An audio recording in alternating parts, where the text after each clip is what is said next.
Hi, everyone. We'll just give a few minutes for people. We have about 100 registered. I'm sure we won't get 100 today. We'll at least give enough time for people to have tech issues or to jump in. If anyone wants to say hi or feel free. Hi. Hi. Hi, Nicole. So that's Nicole over there.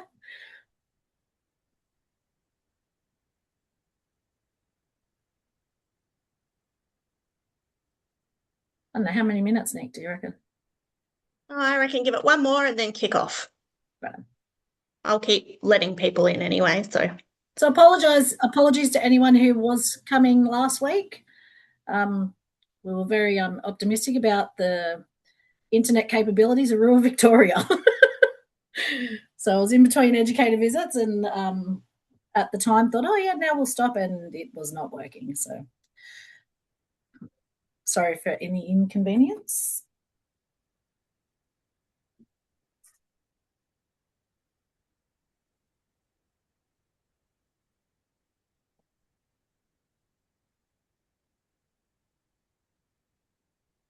I feel like we need some waiting music. Dun, dun, dun, dun, Nicole can dun, dun, dun, sing. dun. You definitely don't want me to sing. Nah, me either. Even children have told me I can't sing. Okay, I think we might just get started. Yep. So first, I'd like to acknowledge the traditional custodians of the land that I'm on today, which is the Awabakal people and potentially the Warramai people or Warramie people as well. We pay respects to elders past, present and emerging. Also, I want to pay respects to any Aboriginal and Torres Strait Islander people that are here today watching. And we also acknowledge that sovereignty was never ceded. If you would like to acknowledge the land you're on, feel free to put it in the chat box. That'd be amazing. Um, and so, how we're going to do today, I'm going to do a little bit of an introductory about the Floorbook approach and how it came about. If you have burning questions for research, today is just a Q&A. So if you have any burning questions that you'd like to ask, feel free to put them in the chat box. Nick's going to manage that. Or if you actually like to talk in real life, or sort of real life, virtual real life, feel free to put your hands up too. And then we'll just, Nick will sort of manage that as I answer any questions. Sound good? Everyone put a thumbs up then. If you know how to do that, I don't even know if I do. You can do it in I do real. it on. I should know how. Maybe I need to do a bit of a gallery view so I can see more people. Oh, yay, There we heaps of go. them. Yay. Okay, sound good. Okay, so feel free to use the chat box. Actually, maybe a hands up who knows how Floorbooks. Oh, we should have done prizes. Does anyone know how the Floorbook approach came about? Like how it originated?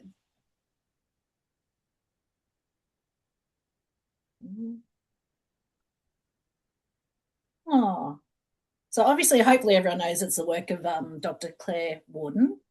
Of course, so and hopefully you've had an opportunity to at least maybe hear her speak in real life. She's super inspiring.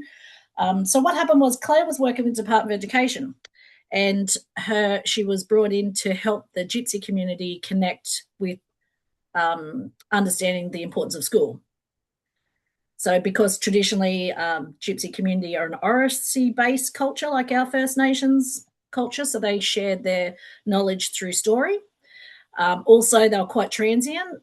So, they'd be up the north of the country tending to one type of crop, or then they'd be worked down the south of the country. So, obviously, you can't pull children in and out of schools everywhere, all over the country. So, they tended to see the school system as somewhere to keep the children until they were physically able to help with the work.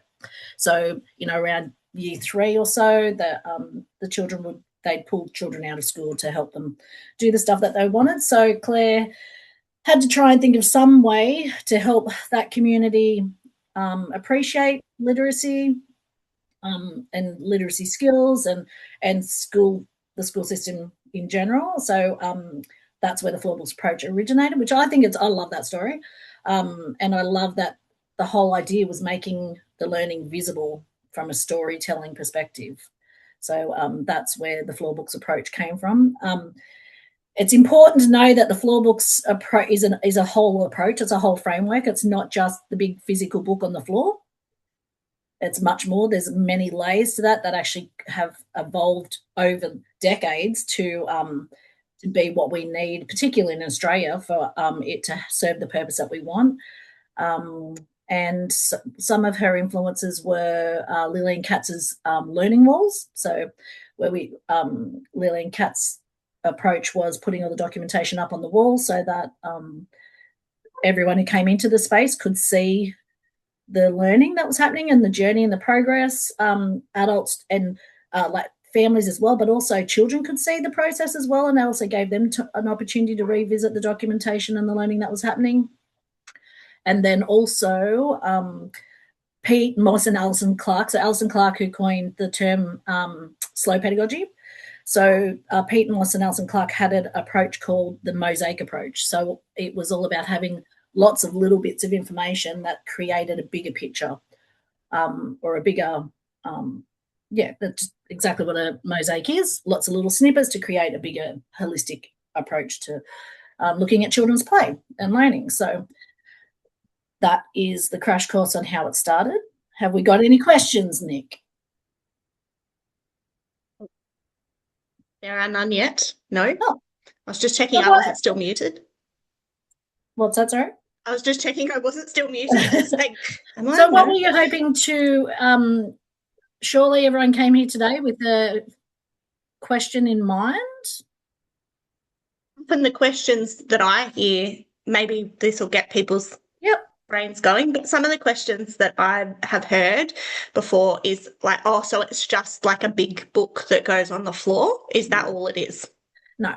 So it's a whole framework, so that there's lots of elements to it. There's lots of strategies to the Floorbook approach. One time, there was actually a funny time when Claire and I were having a discussion about it when she first started training me to be a trainer over 12 years ago now. And actually, at the end of the first section of that training, I'm like, I think you called it the wrong thing. So the Floorbook, it is the big book, is a really integral part in the strategy of the Floorbook approach. But the first level of licensed training for the Floorbook approach is actually called consultation with children. And so the Floorbook approach is actually about authentic consultation with children in in all the ways that we can consult. And then what we do with that information and how we get that to then inform our program and planning and our curriculum. And that's why I love that whole, it's a co-creation of curriculum with children. So we do it together and with families as well. And so there's lots of layers to even the structure of the Floorbook itself. It's not just a big journal. There's layers to the structure of the Floorbook that allow us to articulate our planning cycle. So that's one big thing. So if a Floorbook is implemented with all the elements that we get through the training, then it is an adequate form of documentation to give to articulate our planning cycle. So I remember one of the services I went in with, and I wasn't even there to do Floorbooks. I was just in there to do some practice-based coaching, look at what they were doing and how we could work together to help them grow as a service. And I said they'll show me all these different things. I said, hey, if you were going to show me your whole planning cycle, just bring me all the bits. So to show me all those different parts of that planning cycle, bring me all the pieces of information that you've got. And they had 13 different things, from planning books to reflection books to, documentation off the wall. Like, to show me just one planning cycle, there was 13 bits that had to come from everywhere. And I could see them why they were so overwhelmed and even though they didn't realise that was why they'd gotten me in, when we sat down and looked at that, and then when I showed them and explained what the Floorbook approach was, it just took away so many layers of stuff and actually just created a really authentic, rich tapestry of showing the learning that was happening in that space, but also brought in all those things that we need to do to do our jobs, to articulate that planning cycle, but in a meaningful way that's just not another thing to do. I actually spoke to someone down in Victoria last week, and they're from the Steiner community, and one of their biggest challenges is how do we be present with the children all the time and also meet the requirements that we need from a documentation perspective. And that's where, I mean, not straight away. I mean, Floorbooks, obviously, I'm super passionate about. But for me, we do them with children. Sometimes we do them without children. Sometimes children do them without us. When the Floorbook culture is really rich in your space, children will go off and have meetings on their own and come back and say, here's your jobs for next week. So, but it brings back that, I mean, the slow pedagogy sort of thing that we talk about, you know, being with children, spending time with children, children also understanding that the work that we do is actually about them and for them as well. So, and that's one thing that I think about a lot. Like we always talk about, we're going off to do planning and we're going off to do these jobs. I often talk to people that I deliver this training to and say, do you think the kids know that it's actually about them? All the stuff that we do, all the jobs that we do is actually informing our practice and our pedagogy, everything that happens in our space. So the Floorbooks culture, and that's, I talk a lot about the thinking floorbook culture in your space, and it's why we start Floorbooks with babies. If we have babies in our space, it becomes part of who you are as a service, and the children are just as empowered as the adults in the space when we talk about, and like Claire's last book was called Planning with and for Children. You know, it is a co-creation in the space. So I think it's interesting too, Tash, when you mentioned that about it being, you know, with and for children, and even the amount of planning that we do or work that we do as adults. And I think about that now in particular, but, you know, over probably the last 2 decades, really, where we've become so much more digital. And, you know, I often think about the impact that that has on a lot of things, but, you know, on, for example, children seeing us write and, you know, contribute to things manually. I don't know, there's something that feels different about that when you've got a big book out in front and you're writing things and sticking things in, and, you know, it's a process rather than I'm like here scrolling and tapping, and, you know, like it just feels, there's something that feels quite jarring about the screens of it all when it comes to documentation. I think that's what draws me to the Floorbooks approach, is that.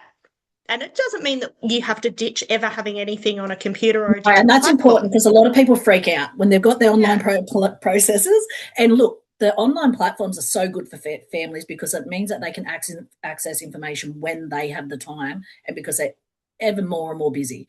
But you can still work, you can incorporate the Floorbooks approach into a digital platform. That's completely possible to do. We don't double up, but one big part of the Floorbooks approach, when implemented properly, is doing things well once. You know, we don't have write something up on Story Park, say, and also put, you know, like when we do the training, we make it cohesive, we make it streamlined, we do things, we write things really well and once, and then because of the structure of the Floorbook, we're able to then refer that and utilize that work we've already done. I mean, if any of us think about over time of the observations that we've written and how many times we've written the same piece of analysis over and over and over and over again, that doesn't have to happen with the Floorbook approach, depending on how fully you implement it. But if it is implemented in the way that we discussed, you're not doing that, you're not writing the same thing, you're not writing the same outcome over and over and over again either. Everyone's got their favorites. It's also not a copy paste thing either. No. And I think that's the big difference too, because I know there are definitely people in the sector who are getting a bit concerned about the AI of it all and the tech of it all that allows you to just tick and flick and drag and drop, and, you know, it's like, oh yeah, that's that. And now there's the concern that, well, educators aren't really going to understand what the outcome is. And I think that's the big thing with Floorbooks, is there is still a requirement for you to know what you're connecting and how to connect it, isn't it? Like it's not just... Oh, definitely. And the way we connect the outcomes to the Floorbook, it's one of those big aha moments when we do the training on it, because it is so simple, but actually way more meaningful than just tagging posts or writing numbers all over pages and things like that. It actually, that is another element that happens in there, but it's very reflective. And you can also, as a leader or an education leader, there's ways to help build capacity of the educators in your space, and still not working harder for just the sake of it, but actually working smarter, but in a meaningful way, so that we are still understanding and connecting with the framework. But we're also not just writing numbers or words just for the sake of it. And that's one of the things I love the most about the floor book. It is about working smarter, not harder, but also authentically. Yeah. Does anyone have any questions or maybe any challenges that they want to share in the chat, like things that you think I'd really love to do Floorbooks, but like the things that you think that's stopping me, or our families won't read it, or I'm worried the children I can't get that child to come to the floor book, especially if you have started working with floor books. If you are, feel like I'm happy to answer some quick questions. I can't go too deep into it, but we can do some little bits of problem solving. Yeah, and that's it. And it's just some of those challenges maybe that might be stopping people from even starting with it, because they think, oh, well, I'd really like to do the training and I'd really like to, get that information and look at embedding it in my service, but there's something that stops me, and it might be that we've invested all this money in an online platform, or like whatever it is. All right, well, we've got our first question. Look out. Thank you, Kelly. Kicked us off. I love it. I'm new to Floorbooks and I'm currently researching the concept before I introduce it to my team. Great strategy. My team is feeling very overwhelmed with the amount of paperwork involved in documenting children's learning. Could you please explain how the Floorbooks focus on individual goals and learning, or is it more a whole group approach? Both. So what we actually do is that we start off with the group learning journey, but that also shows you to be an individual within a group. So the first floor book is about the group, but it doesn't mean that it can only have group time, big group observations or entries into it. It becomes a tapestry of the space. But then what we do is we utilize the content of the floor book to then look at individual children's goals, because a child isn't just an individual in a space. They're an individual. They're sometimes part of small groups. There's different, large groups. They're different dynamics. So if you just single out a child and just look at their goals from there, you can actually miss lots of important threads. Whereas if we look at them through a group lens as well as an individual lens, you get a much richer picture of a child. So a much more holistic view, and then you utilize that for individual goals and progression of learning as well. So we do that. The Floorbooks does both. Yeah, and it is a much simpler way of doing that too, I think. Like I can definitely hear what you are saying there, Kelly, with your educators being overwhelmed in the amount of paperwork, because I think it has become that. And I know I visit some services and, like you mentioned, Tash, they have so many different pieces of documentation and parts of the planning cycle and things that would evidence, assessment of learning and whatever. And there's just all these different pieces floating about, and none of it really talks to each other. And, a lot of it is kind of unnecessary, and it's like we take it on thinking we have to do it. Yeah. The thing I find a lot is that we might do something amazing with children, and we'll do a documentation piece up on the wall. We will do an observation that'll go in a child's portfolio, or we have it duplicated in many places, or we don't see the connection of it either. Like people might be doing a nature kindy program, or they might, the program for outdoors is what is a separate space. And then what happens is we lose those threads of learning. And that's one thing that I love as well. Obviously, I love lots of things about the floor book, but it's something that Claire actually wrote a lot about in one of her recent books called Learning. Was it Learning with Nature or Learning with Nature? Learning with Nature. But it actually wasn't so much about learning with nature. It was more about how learning, and Nick did a blog on this, that cross-pollination of play. And the books is really great. It actually helps you see threads, not just in different contexts, but in different dynamics, in different types of, like we talk a lot about intrinsic motivations when we do the Floorbooks training. So the Floorbooks training is about gathering all this information, but then being able to see how meaningful it is for each child individually, but also as a group, and how that one observation or one moment of play for a group of children can be completely meaningful in a different way for each of those children.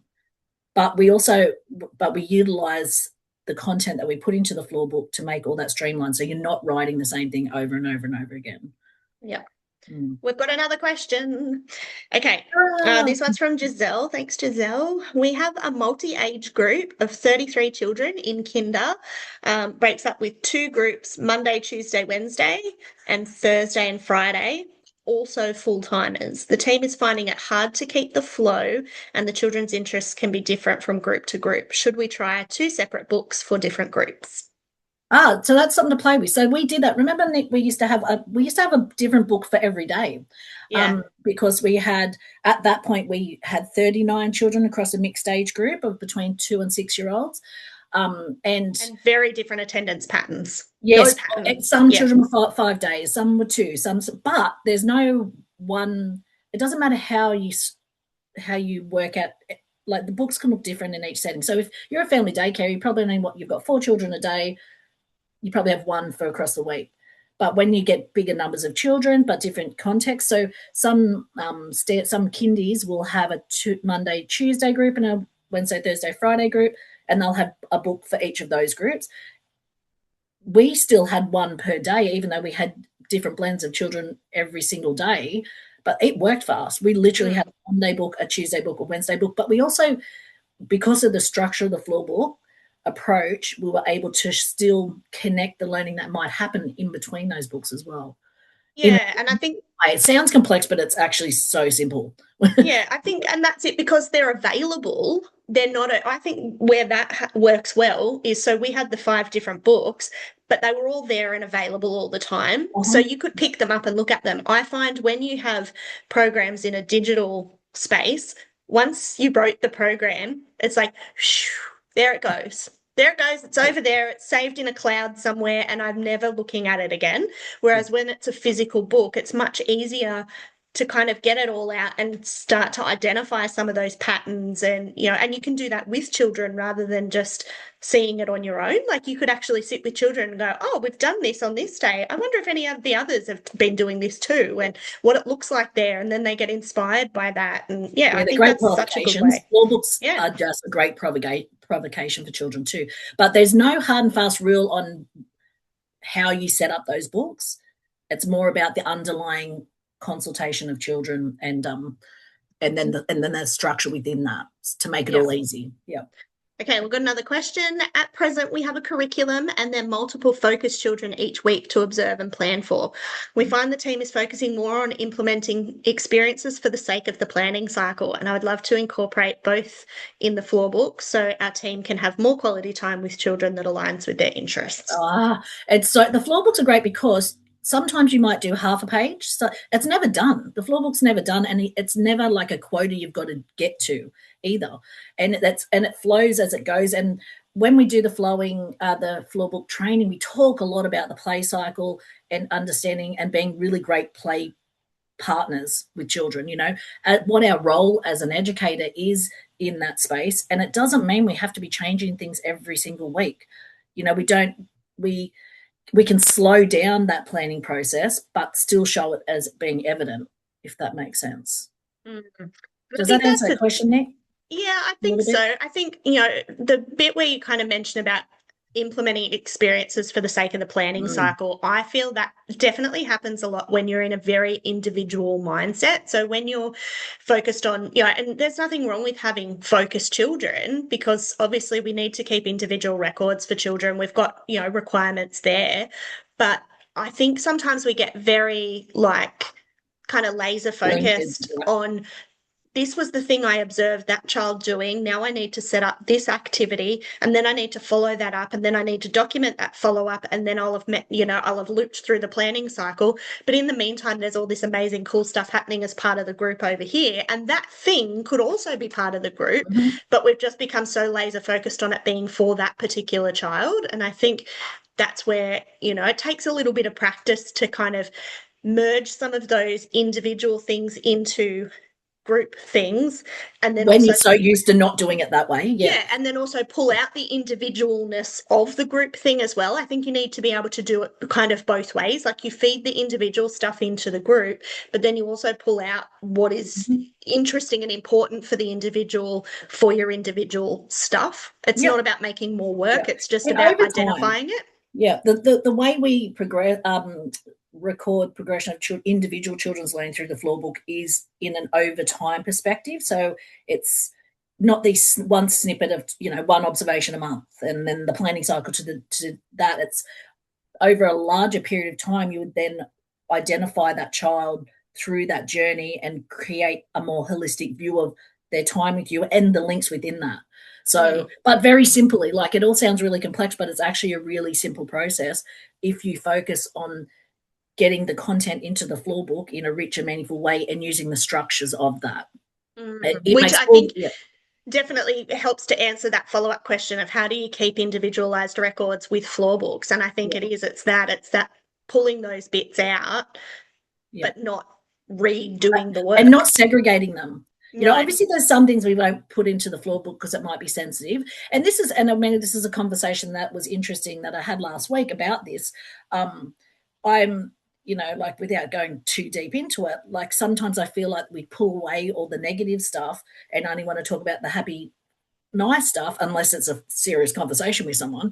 Whereas, you know, things like children still practicing with sharing or children learning to not bite their friends or, you know, all those things are things we can actually discuss in the floor book and talk about. Obviously, you're not going to name and shame, but you're actually talking about, you know, you're going to talk about situations that happen in childhood from a professional perspective. So, and it can be really empowering for families to read that and go, oh, okay, so they're wondering about what to do with this too, or that, you know, it's not just my child, or, you know, it's normal for some of these things to happen. So, and it can actually help that process to evolve rather than it coming down to that really uncomfortable conversation because there's that communication and that storytelling's already happening.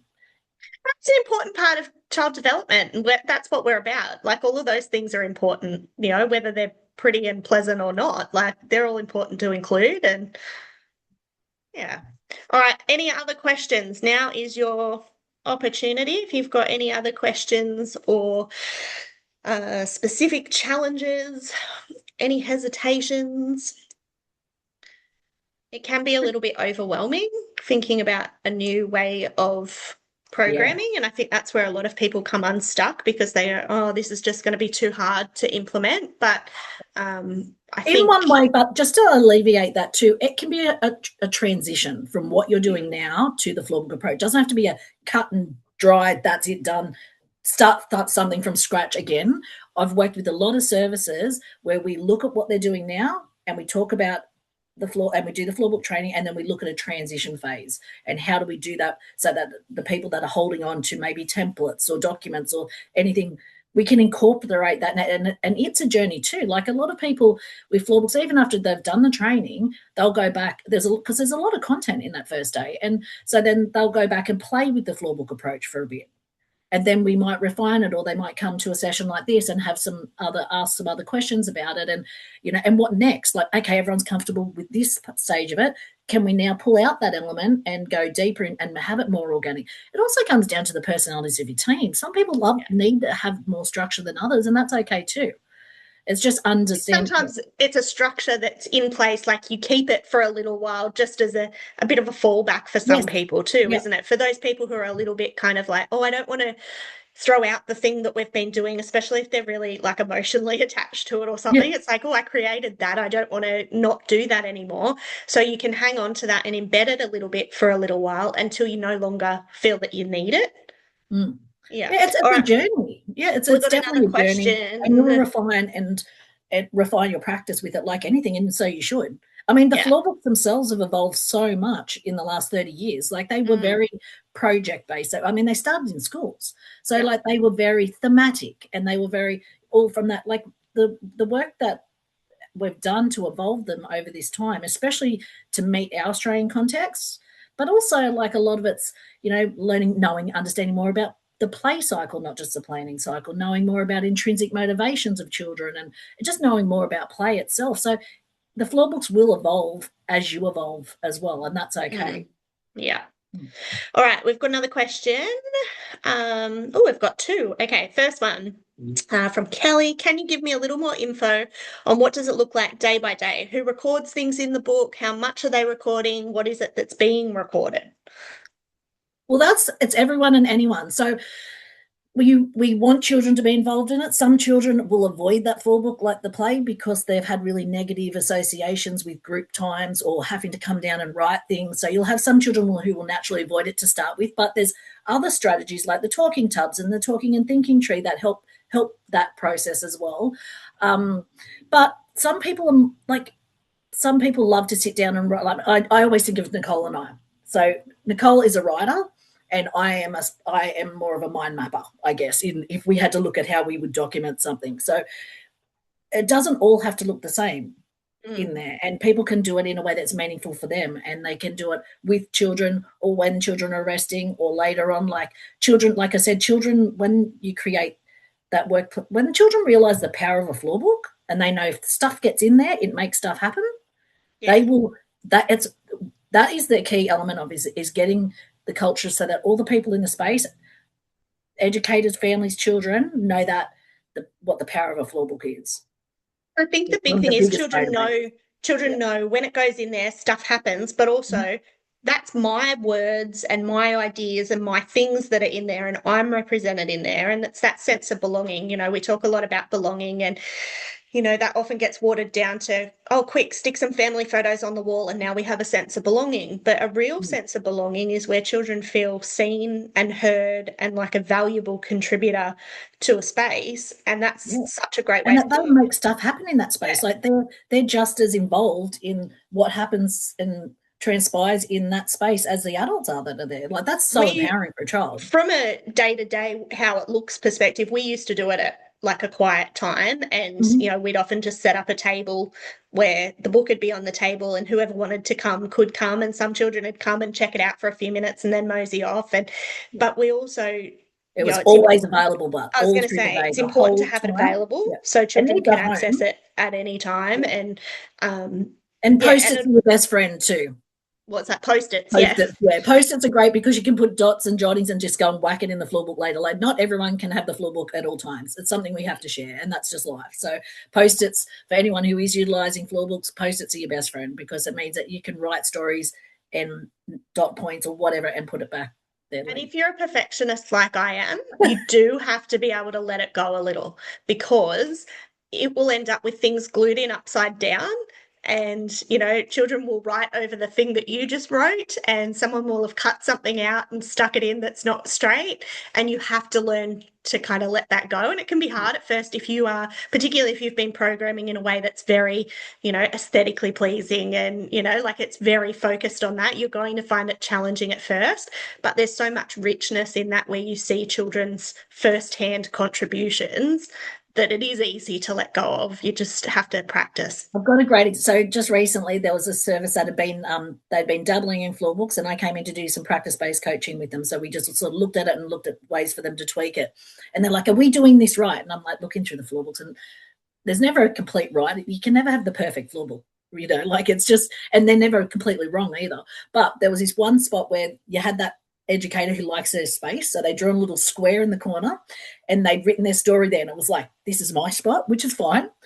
And then what I could see was a child had done all this really intricate writing all over their writing, but that in itself showed that they were getting it right, because that child felt that their mark making and their work was just as important as the adult's work that was there. Like it was such an important moment. And once we unpacked that with the team, they saw, wow, our children know that they have the right to sit, to participate and to work and to do the jobs in the floor book as much as the adults have, and a lot of people will ask about why we do it with babies, but you don't just turn 3 and all of a sudden you know what the Floorbooks approach is about. It has to be something that the children see and it evolves.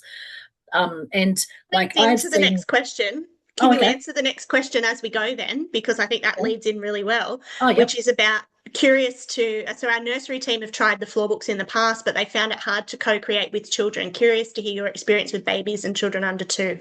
Yeah. Sorry to interrupt you, but I was like, that just ties in well. No, definitely. So I have seen a 7-month-old crawl over, and like when you're going to do floor books with babies, you're obviously not going to have the book out all the time with, infants and toddlers that are learning the disconnecting schema and that are ripping them up and stuff. So there's a few different strategies that we do with that. When the educator can actually be with the floor book and be documenting in there, they would be telling the story and putting the content in on behalf of the babies, obviously. But then I've seen a little child crawl over, grab a crayon and just start drawing because the adult was there.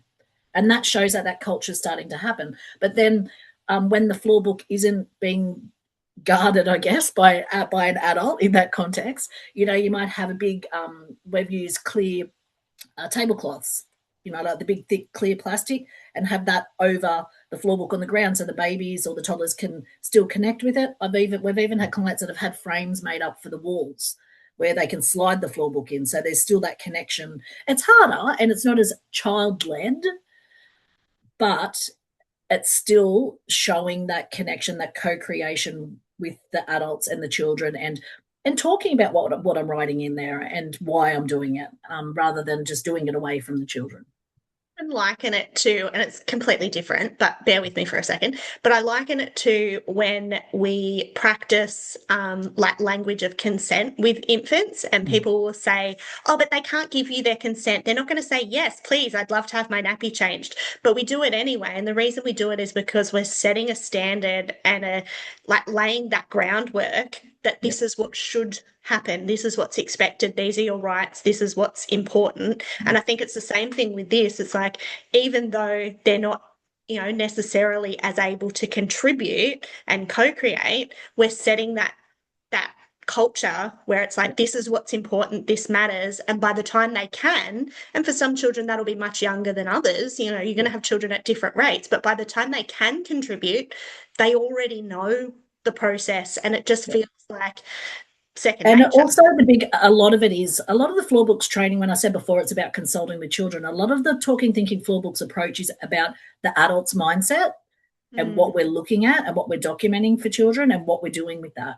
And so when we do the training, when we have infant toddler staff in there, we talk about what it looks like for infants and toddlers, and the fact that it's going to be different, but we're still authentically consulting with children. It's just, what stage of play those children are up to. What are we writing in there that's actually meaningful for the children in that space, and then getting the families involved too. So, it's definitely important to have it there. It looks different, but it can still happen. And then when the children are willing and able to physically come and connect with the floor book, then we look at how that approach works for them. Yeah.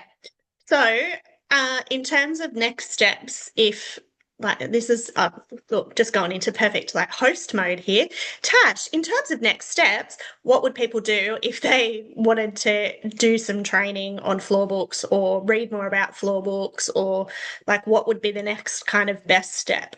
Yep. So there's, reach out. You can actually reach out and have a 15-minute free chat with Nick or I about Floorbooks easily. So that can talk about in your context. Claire's written a couple of books. The most recent one, which is Planning with and for Children, is the best, I think, especially it was written for our context. So that's right. That's on our website. But if you just want to have a chat about the opportunities, because everyone's at a different stage. Some people might have done the recording that is on the ECA website. Some people might have worked in a service that have had it before, or some people might want to talk about, like you said, challenges that they have had or the barriers that they are. So definitely jump on and book one of those 15-minute freebies to have a chat if that's where you are still not sure if that's what you want. Otherwise, contacting us, Michaela at inspiredec.com to see what training opportunities we can do. There's lots of ways we can bring training to you too. That's another thing. Sometimes it's expensive. There's ways to make it work for you in your context. So there's a lot of people from all over the place reaching out to us for Floorbooks training. So we like to try and connect the dots to make it as accessible as we can for everyone. So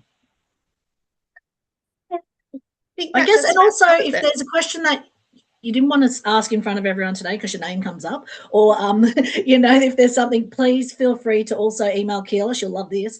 Email Keela at inspiredec.com if you've got a question that you'd like to answer to. If you don't, I will pop her email in the chat. Yeah, she's going to kill us. No, she'll be right. But yeah, if there's like a burning question you didn't get to ask, or there might be something that'll come up later on, or you want to look at what opportunities there are, that's not a problem either. So just pop in the chat to the link to the book that you just mentioned, Tash, the Planning with and for Children.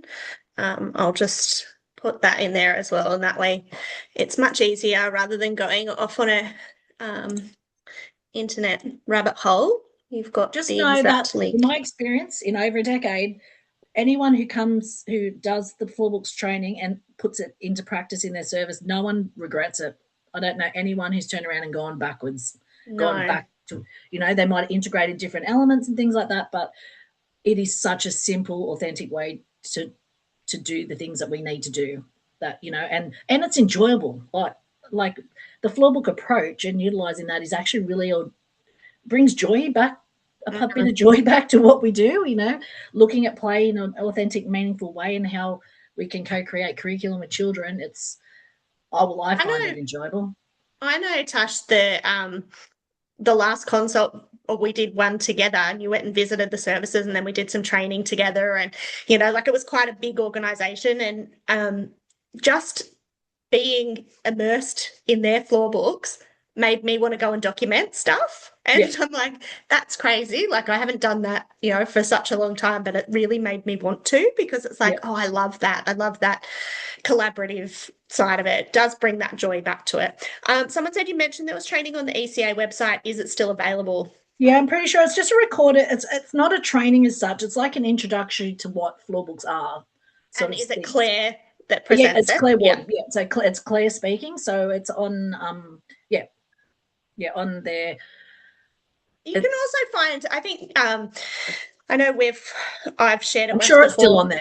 I mean, it was only wasn't that long ago that someone told me it was on there. There is also some YouTube clips and stuff that I have seen where Claire is talking about the approach as well. So it's good to get that. And also Claire's website too. Mind Stretches. Yeah, we'll have some stuff. Just a lot of people. Some people will come to me after it and go, "Oh, I'm a little bit not confused, but still not quite sure on the structure." And it's because Claire works on an international level, and the work we've done with Claire have honed it in on the Australian context. So if anything feels too big, it's just because that's Claire's scope and that's what she's. But there's opportunities on her website as well to have a look at what the Floorbook approach is. But I don't think any actual training online. Yeah.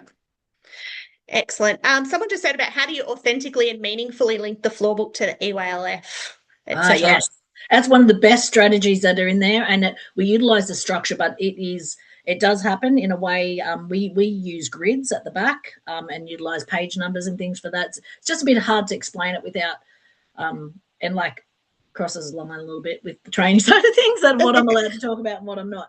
But it is done easily, simply, and actually in the most meaningful way that I've seen from all the different documentations types in the last 10 years. It's evolved into a way that we can actually be really reflective on the outcomes, if that makes sense. Because I know for us, traditionally, we used to just do an observation per month per child. That was I'm talking 20 years ago or something. But and you'd link to an outcome or something like that at the bottom. But the way we do it with the Floorbook actually allows you to look at as a more holistic view of your practice with the children and the outcomes, and really be able to use it as a tool from a team perspective on what lenses and what our favourite outcomes or and things like that are. So yeah, it definitely does. It's just one of the structures that layers into the Floorbook, but it's really simple. It's probably one of the ones that everyone goes, really? Is it that easy? Yeah. Yeah, it is, and it's really meaningful too. So, yeah. Excellent. All right. I think, does that bring us to time? I think so. I think so. Do you have any other questions? Just making it up. Just reach out to Keela if you've got any other questions. We can go from there. But definitely, if anyone wants to read more about it, Planning with and for Children, which the link's in the chat box, which is Claire's book, and some of our case studies, we helped her with that one. So that's a great. It's the most recent publication. Yeah. Excellent. Well, thanks for everyone's time. Would have been nice to see more faces. Everyone's got their cameras off. I always have it all minimised. Well, there's one last question. Oh, is there one more? There is one last question, if anyone's still, before you run off. For anyone who is currently implementing a Floorbook, do you also use an online system so families can view online without looking at the Floorbook itself? I know heaps of our clients do. It's just how, again, we blend it into the structure so it's not a double up, or you've got to make sure that stuff is in one place and not the other. So it definitely, you can still integrate it. We can definitely integrate it. So that's yeah, Beautiful. it's definitely a possibility. You don't have to throw it out. All right. Thank you, everyone. Thanks.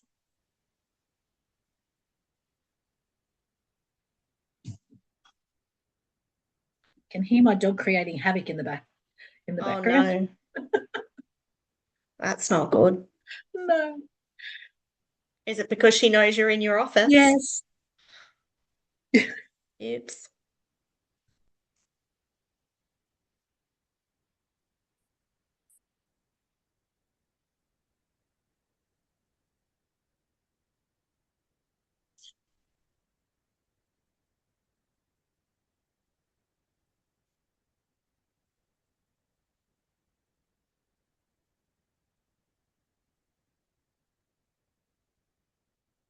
Okay.